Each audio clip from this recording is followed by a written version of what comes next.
Okay. Hello, everybody. For the sake of those out in camera land watching, it's March 1st, 2023. This is video 1 of 2. This is the lecture demo. And then starting in about 20 minutes at 2:30, we'll have our concert. The program, if you don't remember, can be found on the website, on the calendar. You can download a copy of this and print it out if you wish.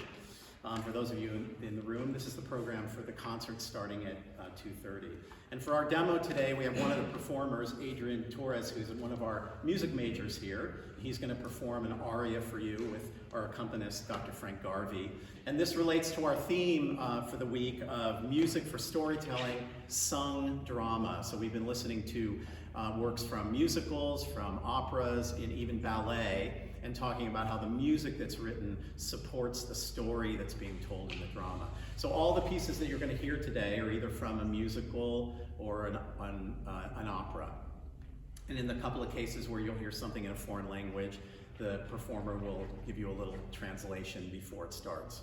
And then we'll have a chance to chat with them afterwards about what you hear. But so you want to think about the introduction that you're going to be given, the story, and then the best you can think about what you're hearing in the music and how it relates to the story that's being told or the character that's being portrayed on camera. All right? I think I got it.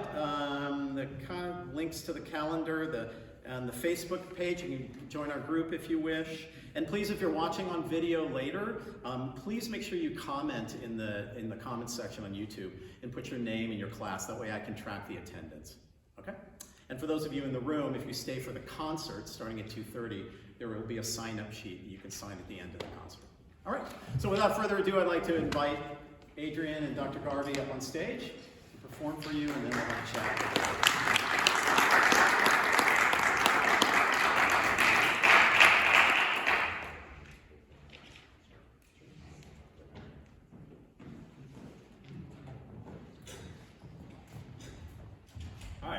Adrian Torres. We've heard one of the music majors here in the applied program for music for voice.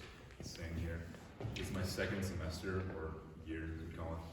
So, yeah. Questo Amor is a song about a guy named Frank who's madly in love with a girl. But this girl, not in love with him.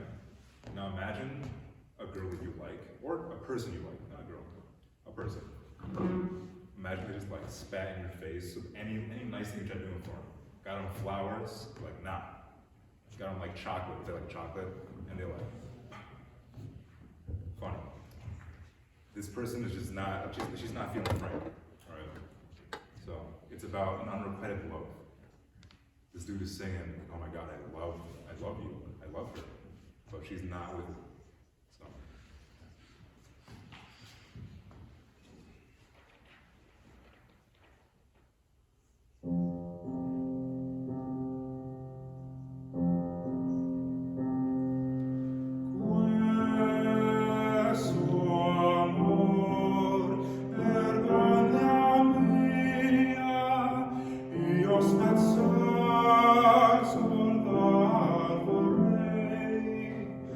Ma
if you can stay where you are, if you want to have a seat on the stage, if it makes you more comfortable, you're welcome to do that. Any first impressions from the audience about this piece and how the sound of the music may or to you or may not relate to the story that's trying to be told? Get that house lights.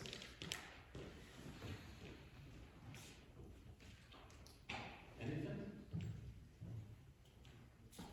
Okay, well, I asked Adrian maybe to talk a little bit about, sort of from his point of view, from the performer's point of view, as a performer of a piece like this, we typically suggest to our students that you do a little background research and understand the piece and know the story and so on, because although you're given specific musical directions on the page, the performer then can bring their own personality to it. So you can be told when, in the music, when it should get louder, when it should get softer. You're given directions like that. But it's a lot more than that. Then it's up to each singer to listen to the music and bring to it their own personality. So I asked Adrian to think about, for himself, the process he went through a little bit in working on this aria and what he did to try and bring the story to life.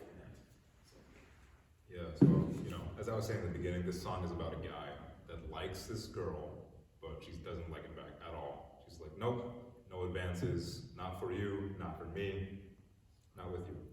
So he's like heartbroken. There's a part where it says, Giurai di fuggirla. That is, I swore to forget her. Because, he understands that this is not going to work out. So he's like, I swore I was going to forget her. I do not want this person in my life because they don't want me. But he does want her. He can't really solve, you love who you love. You can't fix that. So I went in with that mentality, because at some point everyone's been, maybe not that extreme, but maybe it's like a little bit of unrequited love at some point in your life. Maybe you like somebody, they don't like you back, get them flowers. Like, nope, I don't like flowers. There's a saying, you could be the sweetest peach on the tree, but not everyone likes peaches. And yeah, that rings true. Some people don't like peaches, man. So what in the music, like the melody that you sing, or what you hear in the piano part, we'll ask Dr. Garvey in a second about his part, but is there anything in it that came to mind for you as you worked on it? Like it's a particular kind of melody, or there's certain ways that, this is Puccini, as a reminder again, who wrote, it's from Edgar, not that well known of an opera, Puccini's. But the same composer who wrote the piece we listened to at the beginning of class tonight from Tosca, Nessun-Dorma. So the same composer, same idea. He was interested in real stories about real people and so on. And then his musical style was designed sort of partly in a way to be music that's accessible to kind of anybody. So does any of that bring up any ideas for you as you worked on the piece, like the kind of melody that's being sung? Is it easy to sing? Is it difficult? How does it feel in your voice when you sing it? So this song was made for a baritone singer. It was the only piece that Puccini wrote, the only aria, I'll say that. The only aria that Puccini wrote specifically for a baritone singer. I'm not a baritone singer. So it was kind of harder for me, because the high notes, they get pretty high. I think the highest note is like a D or an E above the staff, above the bass staff, so it's doable, but it was uncomfortable at first, because bass singer, I'm like down here, it's up there. That was hard. The melody, it mainly goes up, but it's pretty unsteady, I'd say, because there is also a part where I say, I want to forget this person. So that part that's when the piano becomes super epic and dark. And that part is like, oh, I need to forget this person. I can't get it. So at that point, the melody changes. It goes into a little bit more, it's like, ooh, ah, ooh. But the parts where it's like,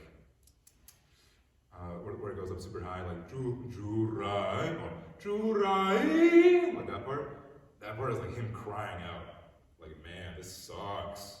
I want this person, they don't want me back, Somebody, maybe not that extreme, like I said before, but you've had like some kind of thing like that. Yeah. So that reminded me of the melody. Excellent, right? So that's how performers can look for clues or that can help them interpret the song sort of more effectively. It's not written in there by Puccini. Puccini doesn't write there, I'm writing a heartbroken melody, but we listen to it, and again, in the context, one thing that musicians do is they listen to a lot of music. So by doing that, you start to understand different styles, and you can hear a piece of music and go, oh, that's kind of like this other thing I heard before. I see what they're trying to do. So that's sort of what singers and then pianists. So Dr. Garvey, maybe if there's anything that you think is interesting to point out in the piano part that goes along with It's it. a great piano part. I mean, as you can hear, it's for orchestra, of course, but the way that it's been laid out for the piano very much reflects the sort of emotional roller coaster that's going on here, because you hear a lot of different sort of elements. I mean, I think even just the very opening here, it's thoughtful, right? He's reflecting, he's just thinking about things, right? But at the same time, it's not 1, 2, 3. What we get from Puccini, of course, is just that little subtle, what we call syncopation. I think it sort of introduces an element of sort of urgency, but it's quiet urgency. Something is not settled here. I love those little touches, but it's full of all these moments that really reflect the narrative. I mean, what Adrian was talking about there, Jude high, up the octave, of course. I mean, it's a very passionate moment, but it's also super tender, right? So you have the... While Adrian is with his beautiful high F there, right? He's actually on the 7th of the chord, 3rd, 5th, 7th, which is usually something that's treated very delicately in music, but the singer is asked to hold that high note right there. So I think it's a real moment of sort of tenderness as well, and it kind of reflects the character of the singer. It's Frank, right, the character. So we get a lot of different elements of his personality coming through, you know, apart from this sort of what's going to happen, right? It's like eager, I really want to sort of settle this thing, right? But also we get the tenderness there, and then of course there are moments of just pure passion, right? There's the where's that part?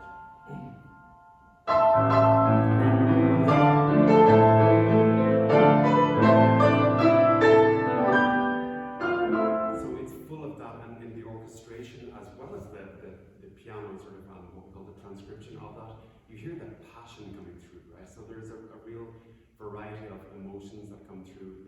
Puccini is just a master at that. If you've listened to Tosca, for example, or any of his operas, they're usually tearjerkers and generally speaking things that move you. So there's a lot of passion in this as well. There's Sventura, which I think means oh misfortune, something like that, right? There's another moment where he's on that same side. And I think it's interesting because Puccini balances it. We get that same phrase twice with the high F. But in the piano part, we get this sort of playful little staccato notes there in the piano, which would be pizzicato on the violins in the orchestrated version. So he balances it with a sort of a lightness as well. Yeah, I hear that as, you know, fate laughing at you. Like on misfortune, it's like, well, that's what you get for being human. You're going to be, you know, it's laughing at you. It's such an emotional journey, yeah. Yeah. I really enjoy it. And you know, there's also the seriousness of it, right? Because there's a danger you might just think this thing is sort of light and, you know, unicorns, or it's just another love story, right? But if you listen to the way he starts the second phrase, mille volte, could you sing it with that? Mille volte certurai di fuggir tornai. So that's serious stuff, right? So Puccini sort of makes the whole thing a lot more meaningful, I think, by balancing the gentle major against we're in serious mode right now. So I love that sort of serious harmonic situation that's going on there. So he's very, very clever and a real master at manipulating those emotional reflections on the text itself. Okay, excellent. Any questions before we let our guests go? about the piece? Does that help you understand the piece a little bit deeper, or understand how in a lot of the music, as you listen to music in your class out of your book, do your best to try and listen for things like that. Know what the story is about, and then try and listen carefully. Why do they use, like in the section that gets very passionate, you can, even though this is on piano, you would imagine it's probably the full string section, all playing unison, because that sounds incredibly dramatic and so on, right? And that difference between, is it brass playing, is it brass instruments, is it woodwinds, is it strings? These things send different messages to the listener. You know, if, of course, if the listener is listening, if they're paying attention and listening. Okay, well, thank you very much again, very much for it. And if you stick around, our concert's starting at 2:30. You'll get to hear another performance of it, because they're going to perform it in the concert. So thank you for being here. I'm going to stop the video now and then start the second one in a few minutes.